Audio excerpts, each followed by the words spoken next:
அணுவின் குழந்தைக்கு நல்ல விதமாக பெயரை சூட்டிவிட்டு அனைவரும் அந்த வீட்டில் அமர்ந்து பேசிக் கொண்டிருந்தார்கள்.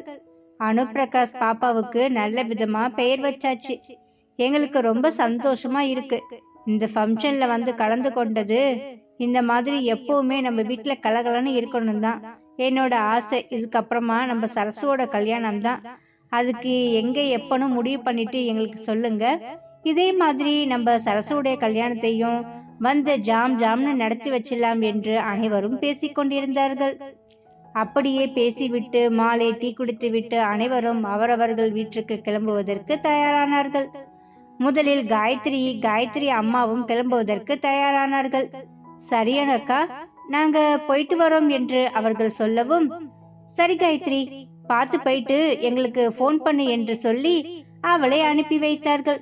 பிறகு அலமேலு, சந்தோஷ் அப்பா, சந்தோஷ், கீர்த்தி என்று அவர்களும் அதே கையோடு விஷாலும் ரேவதியும் கிளம்புவதற்கு தயாரானார்கள்.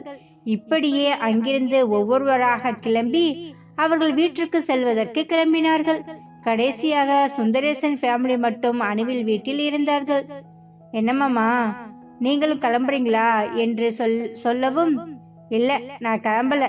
எல்லோரும் போன பிறகு இந்த வீடு ஒரு மாதிரி ஆயிடும். அதனால நான் இருந்துட்டு தான் போவேன். நீ கவலைப்படாத என்று மாமா சொல்லவும், ரொம்ப தேங்க்ஸ் மாமா என்று அனு சொன்னாள். இது என்னதுடா தேங்க்ஸ் எல்லாம் சொல்ற? எங்க பொண்ணு வீட்டுல இருக்கிறதுக்கு தேங்க்ஸ் சொல்லுவியா என்று சுந்தரேசன் கேட்கவும், அச்சச்சோ சாரி மாமா என்று அவள் சொல்லி அப்படியே அனைவரும் பேசிக் கொண்டிருந்தார்கள். பிறகு கார்த்திக்கும் பிரியாவும், என்னங்க நம்ம கிளம்பலாமா என்று அவள் கேட்கவும், ஏன் பிரியா, இங்க இருக்கிறதுக்கு உனக்கு கம்ஃபர்ட்ஃபுல்லா இல்லையா என்று அவன் கேட்கவும், இல்லங்க நான் வீட்டுக்கு போய் தான் ஆகணும். எனக்கு என்னமோ மாதிரி வயிறு எல்லாம் வலிக்கிற மாதிரி இருக்கு என்று அவள் சொல்லவும், என்னாச்சு என்று அவன் கேட்டான். தெரியல, என்னமோ மாதிரி இருக்கு, நம்ம கிளம்பலாமே என்று அவள் சொல்லவும், சரி என்று அவர்கள் இருவரும் அணுவிடமும் அப்பாவிடமும் சொல்லிவிட்டு, நாங்க வீட்டுக்கு போறோம், இவளுக்கு ஏதோ உடம்பு டயர்டா இருக்குன்னு சொல்றா, அங்க போனா கொஞ்சம் ரெஸ்ட் எடுப்பா என்று கார்த்திக் சொல்லவும், சரி அப்ப நீங்க 2 பேருமே வீட்டுக்கு கிளம்புங்க, நானும் அம்மாவும் இருந்துட்டு நாளைக்கு வரோம் என்று சுந்தரேசனும் கனகவள்ளியும் சொன்னார்கள். சரி என்று கார்த்திக் பிரியாவும் அழைத்து கொண்டு அணுவிடம் சொல்லிவிட்டு அவன் வீட்டை நோக்கி காரை எடுத்துக்கொண்டு புறப்பட்டான். போகும் வழியில் பிரியாவுக்கு வயிறு அதிகமாக வலிக்கவும் அவனுக்கு என்ன செய்வதென்று தெரியாமல் அப்படியே துடித்து விட்டான். சீக்கிரமாக வீட்டுக்கு போக வேண்டும் என்று காரை வேகமாக ஓட்டிக்கொண்டு சென்றான். அவன் நினைத்தது போலவே வீட்டிற்கும் சீக்கிரமாக சென்றடைந்தான். வீட்டிற்கு சென்ற பிறகு பிரியா அவளுடைய உடைகளை அனைத்தையும் கழட்டிவிட்டு அப்படியே வந்து படுத்துக்கொண்டாள். என்னாச்சுமா, ஏன் என்னமோ மாதிரி டயர்டா இருக்க என்று கார்த்திக் கேட்கவும், என்னன்னு தெரியல, ஒரு மாதிரியா எனக்கு வயிறு வலிக்க ஆரம்பிச்சிருச்சு. அதனாலதான் நீங்க சீக்கிரமா என்னை கூட்டிட்டு போங்கன்னு சொன்னேன். எனக்கு ஒண்ணு பண்றீங்களா? எனக்கு கொஞ்சம் ஜூஸ் கலந்து ஏதாச்சும் கலந்து தர்றீங்களா? ஜில்லுன்னு வயிற்றுல விழுந்துச்சுன்னா அந்த வயிறு வலி நிக்கும்னு எனக்கு தோணுது. மத்தியானம் கொஞ்சம் ஹெவியா சாப்பிட்டேன் இல்லையா, அதனாலதான் இப்படி வயிறு வலிக்குது என்று அவள் சொல்லவும், தன் மனைவிக்கு வயிறு வலி என்று சொல்லவுமே அவன் கடகடவென்று கிச்சனுக்கு சென்று அவளுக்கு ஒரு ஜூஸை கலந்து கொண்டு வந்து அவளிடம் கொடுக்கவும், அதை குடித்துவிட்டு அவள் அப்படியே சிறிது நேரம் கார்த்திக்கின் மடியில் படுத்திருந்தாள். அந்த ஜூஸை குடித்த பிறகு அவளுக்கு அந்த வயிறு வலி மெல்ல மெல்ல குறையவுமே அவள் நார்மல் நிலைக்கு வந்தாள். உடனே கார்த்திக், என்ன பிரியா, இப்ப எப்படி இருக்கு என்று அவன் கேட்கவும், இப்ப எனக்கு பரவாயில்ல கார்த்திக், ஏதோ ஓரளவு நார்மலா இருக்கு என்று சொல்லிவிட்டு அவள் பாத்ரூம் சென்று அந்த உடையை கழட்டிவிட்டு வேறு உடை அணிந்து கொண்டு அவள் வெளியே வந்தாள். வெளியே வந்த பிரியாவை பார்த்து, கொஞ்ச நேரத்துல என்ன பயம் முடித்துட்ட பிரியா, எனக்கு என்னமோ மாதிரி ஆயிடுச்சு, உனக்கு வயிறு வலின்னு சொல்லவுமே என்று அவன் சொல்லவும், சாரிங்க, எனக்கு அங்க இருக்கவே முடியல, அந்த மாதிரி ஒரு பெயின் ஆயிடுச்சு, அதனாலதான் உங்களை கஷ்டப்படுத்த வேண்டியதா ஆயிடுச்சு என்று சொல்லி இருவரும் பேசிக்கொண்டிருந்தார்கள். சரி, நீ கொஞ்ச நேரம் ரெஸ்ட் எடு, எனக்கு கீழே கொஞ்சம் வேலை இருக்கு, அதை நான் முடிச்சுட்டு நான் அப்புறமா உன்னை வந்து பாக்குறேன். நீ கொஞ்ச நேரம் கண்ணை மூடிட்டு தூங்கினா நீ இன்னும் கொஞ்சம் ஃப்ரீயா ஆயிடுவ என்று கார்த்திக் சொல்லிவிட்டு அவன் கீழே சென்றான். கார்த்திக் சொன்ன மாதிரியே பிரியா சிறிது நேரம் அப்படியே படுத்து கண்ணை அசைந்தாள். அவள் தூங்குவதை பார்த்துவிட்டுதான் கார்த்திக் கீழே சென்றான். கீழே சென்று அவன் அவனுடைய கொஞ்சம் வேலையை செய்து முடித்துவிட்டு அவன் அப்படியே கீழே அமர்ந்திருந்தான். இங்கே வீட்டுக்கு வந்த அலமேலும் சந்தோஷ், அப்பா, கீர்த்தி என்று அனைவரும் அமர்ந்து பேசிக் கொண்டிருந்தார்கள். என்னங்க, இன்னைக்கு நம்ம இலக்கியாவோட பேர் வைக்கிற ஃபங்க்ஷன் செம சூப்பரா நடந்துச்சு இல்ல? பேர் கூட அழகா இருக்குல்ல? இலக்கியா எனக்கு ரொம்ப அழகா இருக்கு தெரியுமா, அந்த பேரு ரொம்ப பிடிச்சிருக்கு என்று அலமேலு சொல்லவும், நான் கூட அண்ணா எப்படி எப்படியோ ஸ்டைலா பேர் வைப்பார் என்று நினைத்தேன் அம்மா. ஆனா அண்ணா இப்படி தமிழ் பற்றோட இலக்கியான்னு வச்சது எனக்கு ரொம்ப பிடிச்சிருக்குமா என்று சந்தோஷ், கீர்த்தி என்று அனைவரும் பேசிக்கொண்டிருந்தார்கள். பிறகு அலமேலு, என்னப்பா உங்களுக்கு ஏதாச்சும் டிஃபன் செய்யட்டுமா என்று கேட்கவும், ஐயோ அம்மா, டிஃபன் அதெல்லாம் ஒண்ணு வேணாமா, அங்க சாப்பிட்டது எங்களுக்கு வயிறு ஃபுல்லா இருக்கு. நாங்க போய் இந்த ட்ரெஸ்ஸை மாத்திட்டு ஃப்ரெஷ் ஆயிட்டு அப்படியே படுத்தா கூட பரவாயில்லன்னு தோணுது. ஆனாலும் வெறு வயிற்றுல படுக்க முடியாது. அதனால எங்களுக்கு ஒரே ஒரு கிளாஸ் பால் மட்டும் கொடுங்க, அது போதும், எனக்கு வேறு எதுவுமே எனக்கு வேணாம் என்று சொல்லிவிட்டு கீர்த்தியும் சந்தோஷம் அறைக்கு சென்றார்கள். என்னங்க, உங்களுக்கு என்ன எதுவும் டிஃபன் மாதிரி செஞ்சு தரவா என்று கேட்கவும், பசங்க சொன்னதுதான் நானும், எனக்கும் வயிறு ஃபுல்லா இருக்கு, எனக்கும் ஒரு கிளாஸ் பால் மட்டும் கொடு அலமேலு, அதை குடிச்சிட்டு நம்ம படுத்துடலாம் என்று அவன் சொல்லவும், சரி அப்ப எல்லோருக்கும் பால் தானே வேணும், நான் பாலை காய்ச்சிட்டு எல்லாத்துக்கும் எடுத்துட்டு வரேன், நீங்க போயிட்டு ரெஃப்ரெஷ் ஆகுங்க என்று சொல்லிவிட்டு அலமேலு அறைக்கு சென்று அவளுடைய உடையை மாற்றிவிட்டு அவள் வேறு உடையை அணிவித்து கொண்டு கிச்சனுக்கு சென்று பாலை அடுப்பில் வைத்து அப்படியே சிந்தனையில் இருந்தாள். பால் பொங்கி வரும்போது அதை கவனிக்காமல் இருந்த அலமேலுவை பார்த்த சந்தோஷின் அப்பா, என்ன அலமேலு, என்ன யோசனையில இருக்க? நல்ல விதமா தானே ஃபங்க்ஷன் முடிஞ்சு, இன்னும் உனக்கு என்ன யோசனை என்று கேட்கவும், யோசனையெல்லாம் ஒண்ணு இல்லைங்க, ஒரு நேரத்துல அனுவும் பிரகாசும் நல்லாவே இருக்க கூடாதுன்னு நினைச்சவ, ஆனா இப்ப அவங்க 2 பேருமே ரொம்ப சந்தோஷமா இருக்கணும்னு நான் எதிர்பார்க்கிறேன். நான் ஏன் அப்படி இருந்தேன், ஏன் இப்படி மாறினேன், என்ன நானே இப்ப வரைக்கும் கேள்வி கேட்டுட்டு இருக்கேங்க என்று அலமேலு சொல்லவும், என்ன அலமேலு, நீ பழசெல்லாம் நினைச்சு டென்ஷன் ஆயிடுச்சு, ஏற்கனவே உனக்கு பிரஷர் பிபி என்று ஏறி போய் கிடக்குது, உன்னை நாளைக்கு நான் ஹாஸ்பிட்டலுக்கு கூட்டிட்டு போகலான்னு இருக்கேன், இப்ப வேற இதை நினைச்சு நீ உன்னுடைய பிரஷரை ஏத்திக்கிற, அதுதான் நீ செஞ்ச தப்பெல்லாம் உணர்ந்து திருந்திட்டே இல்ல, இனிமேல் அதை பத்தி நினைக்காத.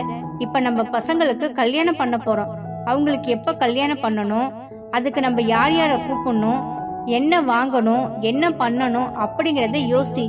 நீ முடிஞ்சு போன விஷயத்தையே நீ யோசிக்கிறத விட்டுட்டு இனிமேல் நடக்க போற விஷயத்தை பத்தி யோசி என்று சந்தோஷப்பா சொல்லவும், சரிங்க, நான் இனிமேல் அதை பற்றி யோசிக்கல, நீங்க சொன்ன மாதிரியே நம்ம பசங்களோட கல்யாணத்தை பற்றியும் அவங்களோட வருங்காலத்து வாழ்க்கையை பற்றியும் யோசிக்கிறேன், ஆனால் நாளைக்கு என்ன ஹாஸ்பிட்டல் கூட்டிட்டு போங்க என்று அலமேலு கேட்கவும், கண்டிப்பா காலையில நம்ம ஹாஸ்பிட்டல் போறது கன்ஃபார்ம், நான் காலையிலேயே நான் டாக்டர் கிட்ட உனக்கு அப்பாயின்மெண்ட் நான் வாங்கிடுறேன் என்று சொல்லிவிட்டு சந்தோஷப்பா அறைக்கு சென்றார்.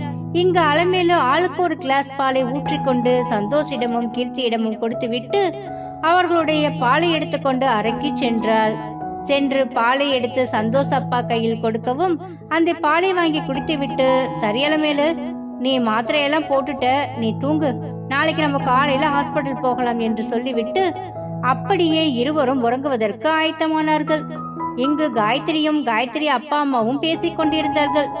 காயத்ரிமா, நீ நல்ல ஒரு மரியாதை தெரிஞ்ச ஒரு நல்ல ஃபேமிலிக்கு தான் உன்னை கல்யாணம் பண்ணி கொடுக்கறோம், எங்களுக்கு நினைக்கும் போது எனக்கு ரொம்ப சந்தோஷமா இருக்குமா. அலமேலு சம்பந்தியும் சரி, நம்ம அனுபாப்பாவோட அத்தை மாமா கனகவள்ளி அக்காவும் சுந்தரேச அண்ணனும் சரி, எல்லாருமே ரொம்ப நல்லவங்களாகவும் ரொம்ப பாசமானவங்களாகவும் இருக்காங்க. அதை நினைக்கும் போது எனக்கு ரொம்ப சந்தோஷமா இருக்கு. இப்படி ஒரு கூட்டு குடும்பமாவும் ஒரு ஃபங்க்ஷன் நடந்தாலும் ஒற்றுமையாகவும் எல்லோரும் எடுத்து பண்ணும்போது அந்த இடத்துல சந்தோஷத்துக்கு பஞ்சமே இருக்காதுன்னு சொல்லுவாங்க.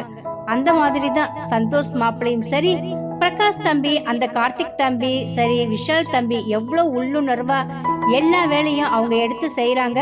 அதை பார்க்கும்போது எனக்கு ரொம்ப சந்தோஷமா இருக்கு என்று காயத்ரி அம்மாவும் அப்பாவும் காயத்ரியிடம் சொல்லி கொண்டிருந்தார்கள். எனக்கு ரொம்ப சந்தோஷம் தாமா, எல்லோருமே என் மேல ரொம்ப பாசம் வச்சிருக்காங்க, மரியாதையும் வச்சிருக்காங்க, எனக்கு அதை நினைக்கும் போது எனக்கு சந்தோஷமா தான் இருக்குமா என்று அவளும் சொல்லி கொண்டிருந்தாள். அம்மாவிடமும் அப்பாவிடமும். சரிம்மா, நீங்க ஏதாச்சும் சாப்பிடுறீங்களா என்று சொல்லவும், இல்லைம்மா, எங்களுக்கு எதுவும் சாப்பாடு வேண்டாம், நாங்கள் ஏதாச்சும் அப்புறமா சாப்பிட்டுக்கிறோம், இப்போ ரொம்ப டயர்டாக இருக்குன்னு சொல்லிவிட்டு அவர்கள் அந்த உடையை மாற்றிவிட்டு அவர்கள் அப்படியே சிறிது நேரம் ஓய்வெடுக்க ஆயத்தமானார்கள். காயத்ரியா அவளுடைய அறைக்கு சென்று அவளுடைய உடையை மாற்றிவிட்டு அப்படியே அம்மா சொன்ன விஷயத்தை அப்படியே யோசித்துக் கொண்டிருந்தாள். உடனே இந்த விஷயத்தை நம் சந்தோஷிடம் சொல்ல வேண்டும் என்று போனை எடுத்து சந்தோஷுக்கு பேச ஆரம்பித்தாள். சந்தோஷ், அப்பாவும் அம்மாவும் இந்த மாதிரி சொன்னாங்க என்று அவனிடம் சொல்லவும், எனக்கு ரொம்ப சந்தோஷமா இருக்கு காயத்ரி, அத்தைக்கும் அவாக்கும் எங்க குடும்பத்தை பிடிச்சிருக்கு, ரொம்ப சந்தோஷம்தான் என்று அவன் சொல்லிவிட்டு, சரி காயத்ரி, நாளைக்கு காலையில நம்ம ஒரு சைட்டை பார்க்க போகணும், அதுக்கப்புறமா நம்ம வீட்டோட சேல்ஸ் அந்த பர்சன் நம்மள வந்து நம்ம கிட்ட இன்னைக்கு பேசுறேன்னு சொல்லி இருக்காரு, அவர் பேசி முடிச்சிட்டாருன்னா நம்ம வீட்டை எப்ப கைமாத்துறது அவர்கிட்ட கேட்டுட்டு ஒரு நாள் அத்தையும் மாமாவையும் கூட்டிட்டு போயிட்டு நம்ம ஃபுல் அமௌண்டையும் வாங்கிட்டு அந்த வீட்டை அவங்களுக்கு ரெஜிஸ்ட்ரேஷன் பண்ணி கொடுத்துட்டு வந்துடலாம் என்று சந்தோஷ் சொல்லவும், ஆமா சந்தோஷ், எனக்கு அந்த வேலை முடிஞ்சிச்சுன்னா ஒரு வேலை முடிஞ்ச மாதிரி இருக்கும், இல்லாட்டினா எனக்கு அதே மைண்ட்ல ஓடிக்கிட்டே இருக்கு என்று சந்தோஷிடம் காயத்ரி சொல்லி கொண்டிருந்தாள். சரி காயத்ரி, நல்ல விதமா முடிஞ்சிடும், நீ அதையே நினைச்சிட்டு இருக்காத, எல்லோருக்குமே இன்னைக்கு ரொம்ப வேலை, எல்லோருமே அசதியா தான் இருக்கு, அதனால நீ வயிற்ற காய போடாம ஏதாச்சும் பால் மட்டியாச்சும் குடிச்சிட்டு நீ தூங்கு, நம்ம நாளைக்கு சைட்ல மீட் பண்ணலாம் என்று சொல்லிவிட்டு சந்தோஷ் போனை வைத்தான். சரி என்று சொல்லிவிட்டு காயத்ரியும் போனை வைத்துவிட்டு அவன் சொன்னது போலவே ஒரு கிளாஸ் பாலை குடித்துவிட்டு அவள் அன்று நிம்மதியாக உறங்கினாள். இங்கு சுந்தரேசன், பிரகாஷ் என்று அனைவரும் அமர்ந்து பேசிக் கொண்டிருந்தார்கள். அனுமா, எனக்கு ரொம்ப சந்தோஷமா இருக்குமா என்று சுந்தரேசன் சொல்லவும், என்னம்மாமா என்ன சந்தோஷம் என்று அனு கேட்க, நாங்களே தேடி தேடி உனக்கு கல்யாணத்தை பண்ணி வச்சிருந்தா கூட இந்த மாதிரி ஒரு தங்கமான மாப்பிள்ளை, தங்கமான குடும்பம் கிடைச்சிருக்குமான்னு எங்களுக்கு தெரியல, ஆனா இப்படி ஒரு குடும்பம் கிடைச்சிருக்கிறது எங்களுக்கு எவ்வளோ பெரிய சந்தோஷமா இருக்கு தெரியுமா என்று சுந்தரேசன் சொல்லவும், உடனே பிரகாஷ், என்ன சித்தப்பா ஏன் இப்படி எல்லாம் பேசுறீங்க, அனுவை எனக்கு ரொம்ப பிடிக்கும், நீங்க கவலையே பட தேவையில்லை, அனுவை என் கண்ணுக்குள்ள வச்சு பார்த்துப்பேன் என்று பிரகாஷ் சொல்லவும், அதுதான் எங்களுக்கு தெரியுமே தம்பி என்று அவர்கள் அனைவரும் அப்படியே பேசிக்கொண்டு இருந்தார்கள்.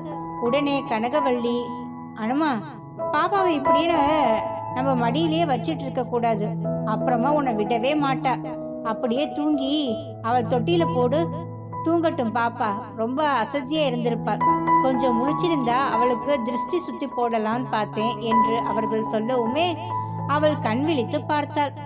பாரேன், திருஷ்டி சுத்தி போடணும்னு சொல்லவுமே அவளும் முழிச்சிட்டா, அவளுக்கு திருஷ்டியை சுற்றி போட்டு விடலாம் என்று சொல்லி அப்படியே அவர்கள் அனைவரும் பாப்பாவுக்கு திருஷ்டி சுத்தி போட்டுவிட்டு அவர்கள் பேசிக் கொண்டிருந்தார்கள்.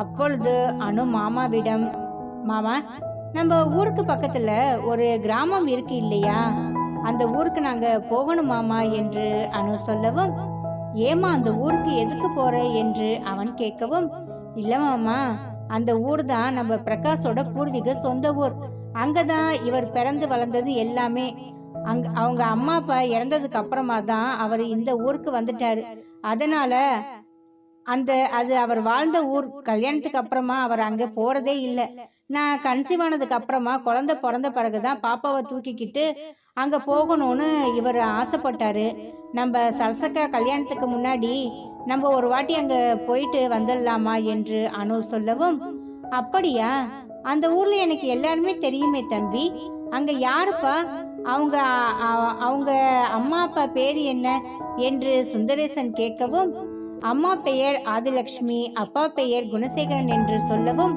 அவர் அப்படியே ஆடி போய்விட்டார்.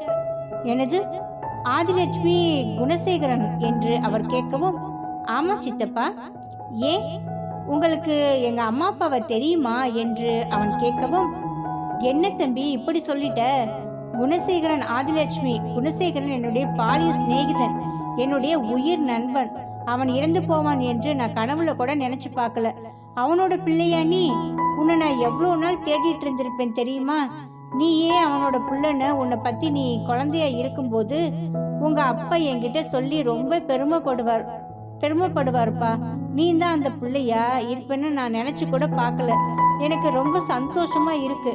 குணசேகரன் என்னோட பழைய நண்பன், நாங்க 2 பேரும் ஒன்னா படிச்சோம், ஒன்னா வளர்ந்தோம், ஒரே காலேஜில் படிச்சோம், ஒன்னாவே ஒரே ஆபீஸ்ல சேர்ந்தோம்.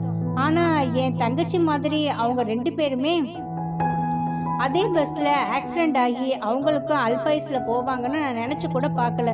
அப்ப என் தங்கச்சி மாப்பிள்ளையும் என் தங்கச்சி ஆக்சிடென்ட் ஆன அதே இடத்துல தான் உங்க அப்பாவும் அம்மாவும் ஆக்சிடென்ட் ஆகி இறந்தாங்களா என்று கேட்கவும் ஆமா என்று அவன் சொன்னான். உடனே அனுவும் பிரகாஷும் ஒருவரை ஒருவர் பார்த்து கொண்டு ஏதோ அந்த இடத்துல நம்ம அப்பா அம்மா 2 பேருமே ஒன்னா இறந்து போகவும் தான் நம்ம 2 பேரும் ஒன்னா நம்ம ஒன்று சேரணும்னு சொல்லிட்டு அவங்க நினைச்சிட்டாங்களா என்னன்னு தெரியல. அதனாலதான் என்ன உங்க கண்ணுல காமிச்சான்.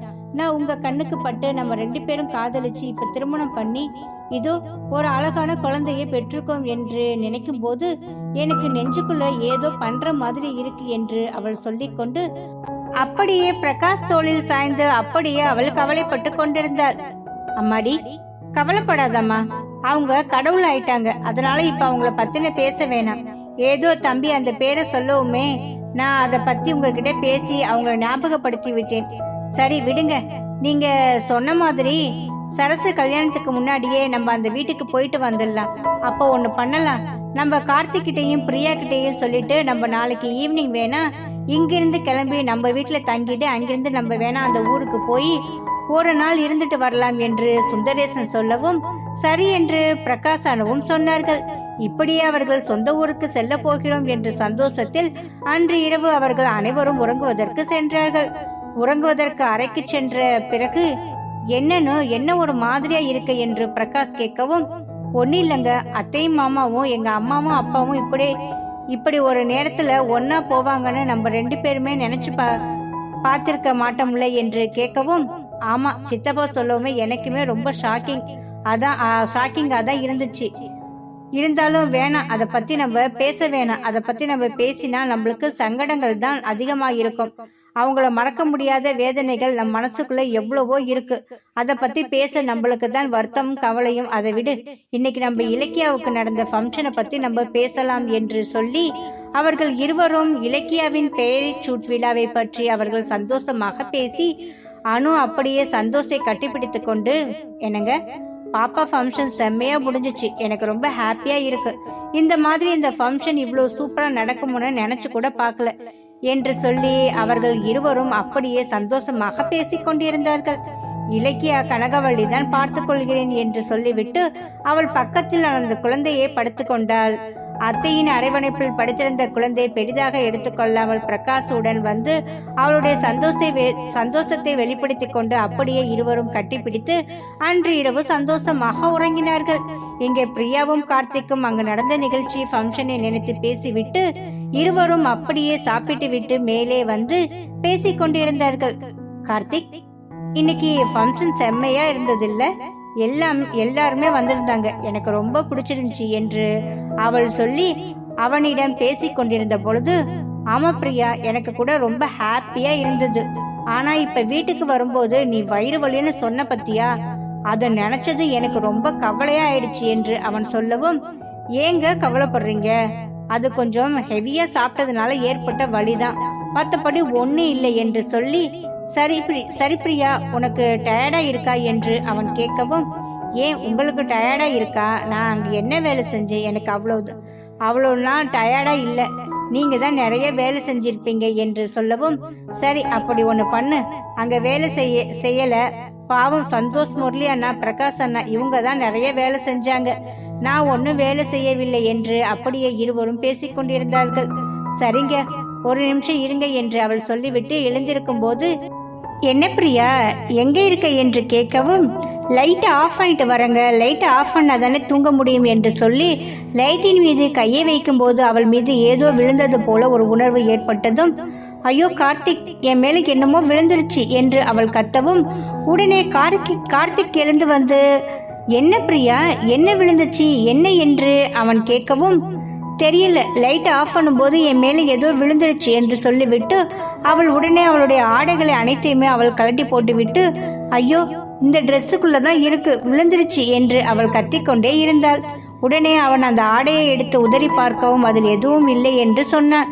பிரியா, அதுல எதுவுமே இல்லை, நீ எதையோ பார்த்து பயந்திருக்க என்று அவன் சொல்லவும் கார்த்திக், அதில் ஏதோ இருந்தது, ஏதோ என் மேல விழுந்த உணர்வு எனக்கு தோணுச்சு அப்படி என்று அவள் சொல்லவும், நான் தான் சொல்றேன் இல்ல, அதுல ஒண்ணும் இல்லை என்று அவன் சொல்லிக்கொண்டே இருக்கும் பொழுது அப்பொழுதுதான் அவள் உடம்பில் ஆடை இல்லாமல் அவள் நிற்பதை அவன் பார்த்தான். அவள் உடம்பில் ஆடை இல்லாமல் அவன் நிற்பதை பார்த்ததுமே அவனுக்கு என்னமோ போல ஆகிவிட்டது. அவனை வைத்த கண் வாங்காமல் பார்த்து கொண்டே பிரியா பிரியா என்று அவன் சொன்னான். என்னங்க, என்ன பிரியா பிரியான்னு சொல்லிட்டு இருக்கீங்க என்று அவள் கேட்டுக்கொண்டே அவன் அருகில் வரவும் அப்பொழுதுதான் அவளுக்கு தன் உடம்பில் ஆடை இல்லை என்பதே அவள் பார்த்தாள். அச்சச்சோ என்று அவள் பதறிக்கொண்டு தன் கை இரண்டையும் எடுத்து அப்படியே மறைத்து கொள்ளவும், இதை பார்த்துதான் இப்படி நீங்க நிக்கிறீங்களா, சி போங்க கார்த்திக் என்று அவள் சொல்லவும், பின்ன என் மனைவியோட உடம்புல ஆடை இல்லாம இருக்கவும் எனக்கே ஒரு மாதிரியா கிக்காயிடுச்சு தெரியுமா என்று அவன் சொல்லவும், அது சரி என்று சொல்லிவிட்டு அவன் அப்படியே பாத்ரூமுக்கு செல்ல முற்பட்டாள். அப்பொழுது அவளை அங்கு செல்ல விடாமல் அவன் இழுத்து தன் பக்கம் அணைத்து கொண்டான். என்ன கார்த்திக், விடுங்க என்று அவள் சொல்லவும், முடியாது, என்னுடைய மனைவி உடம்புல ஆடை இல்லாம பாக்குறதே அதிசயம். அந்த வாய்ப்பு இன்னைக்கு எனக்கு கிடைச்சிருக்கு, அதை நான் வேஸ்ட் பண்ண வேணா என்று சொல்லி அவளை அப்படியே கட்டிலில் தள்ளி அவள் மீது படர்ந்து அவளுடைய உடல் முழுவதும் முத்தத்தை கொடுத்து அவளுடைய ஒவ்வொரு பாகங்களையும் அவன் ரசிக்க ஆரம்பித்தான். ஒவ்வொரு பாகங்களையும் ரசித்து அப்படியே முத்தமலையை பொழிந்து கொண்டு அவனுடைய ஆண்மையை அவளிடம் செலுத்த முற்பட்டான். கார்த்திக், போதும் விடுங்க என்று அவள் சொல்லவும், முடியாது என்று சொன்னான். வலுக்கட்டாயமாக அவளுடைய ஆண்மையை அவளிடம் செலுத்துவதற்கு முற்பட்டான் போது அவள் அதை ஏற்றுக்கொள்ளாமல் இருக்க முடியவில்லை. அவளும் அதை ஏற்றுக்கொண்டு அவர்களுடைய இருவருடைய காமத்தையும் அவர்கள் வெளிப்படுத்திவிட்டு அப்படியே அன்று இரவு மிகவும் சந்தோஷமாக இருவரும் ஒன்றோடு ஒன்று இணைந்து அன்று உறங்கினார்கள். அனுவும் பிரகாஷ் இலக்கியாவுக்கு பெயர் ஃபங்க்ஷன் நல்ல விதமாக முடிந்தது என்று நினைத்து மிகவும் சந்தோஷப்பட்டு கொண்டிருந்தார்கள். சுந்தரேசன் கனகவள்ளியும் தன் வீட்டுக்கு போகாமல் தன் மருமகள் வீட்டில் இன்று தங்கப் போவதாக சொல்லவுமே அனுவுக்கு மிகவும் சந்தோஷமாகிவிட்டது. கார்த்திக்கும் பிரியாவும் வீட்டுக்கு செல்லும் வழியில் அவளுக்கு வயிறு வலி என்று சொல்லவுமே கார்த்திக் துடித்து விட்டான். பிறகு வீட்டுக்கு சென்று அவளுடைய வயிற்று வலியை போக்கி அவர்கள் அன்று அவளுடைய காமல் இலையை விளையாடிவிட்டு அப்படியே அவர்கள் உறங்கினார்கள். இங்கு அலைமேலு சந்தோஷ் அப்பாவும் பேசிக்கொண்டு இருந்தார்கள். அணுவின் ஃபங்க்ஷனை பற்றி தன் பசங்களின் திருமணத்தை பற்றியும் அவர்கள் வெகு நேரம் பேசிவிட்டு பிறகு அவர்கள் உறங்குவதற்கு ஆயத்தமானார்கள். இங்கு காயத்ரி வீட்டில் அதே மாதிரி அவர்களுடைய திருமணத்தை பற்றி அவர்கள் தன் மகளை ஒரு நல்ல இடத்தில் திருமணம் செய்து வைக்கப் போகிறோம் என்ற ஒரு சந்தோஷத்திலும் அவர்கள் இருந்தார்கள். இன்னும் ஒரு வாரத்தில் சரசுவின் திருமணம் நடைபெறப் போகிறது என்று எல்லோரும் மிகவும் சந்தோஷத்தில் இருக்கிறார்கள். அனு சுந்தரேசனிடம் பூர்வீக வீட்டுக்கு செல்ல வேண்டும் என்று சொல்லவும் அனைவரும் அங்கு செல்வதற்கு தயாராக இருக்கிறார்கள். அனு பிரகாஷ், சரசு, சுந்தரவல்லி என்று அனைவரும் அந்த பூர்வீக வீட்டுக்கு நல்லபடியாக செல்வார்களா? சென்று வந்த பிறகு திருமணத்தை நல்ல விதமாக அவர்கள் நடத்துவார்களா? இது எல்லாத்தையுமே நம்ம பொறுத்திருந்து தாங்க பார்க்கணும். எப்ப தெரியுமா? நெக்ஸ்ட் எபிசோட்ல பார்க்கலாமா? இந்த கதை உங்களுக்கு பிடிச்சிருந்துச்சுன்னா இந்த கதைக்கு ஒரு லைக் அண்ட் ஷேர் கொடுத்துட்டு மறக்காம நம்மளுடைய சேனலை நீங்க சப்ஸ்கிரைப் பண்ணிக்கோங்க. அப்படியே பக்கத்தில் இருக்கிற பெல் பட்டனை ஆல்னு கொடுத்துக்கோங்க. அப்பதான் நான் எப்பெல்லாம் இன்ட்ரெஸ்டிங்கான வீடியோ போடுறோனோ அப்போ எல்லாமே உங்களுக்கு அது நோட்டிஃபிகேஷனாக வரும். நம்ம இந்த மாதிரியான இன்னொரு எபிசோட்ல சந்திக்கலாமா? தேங்க்யூ.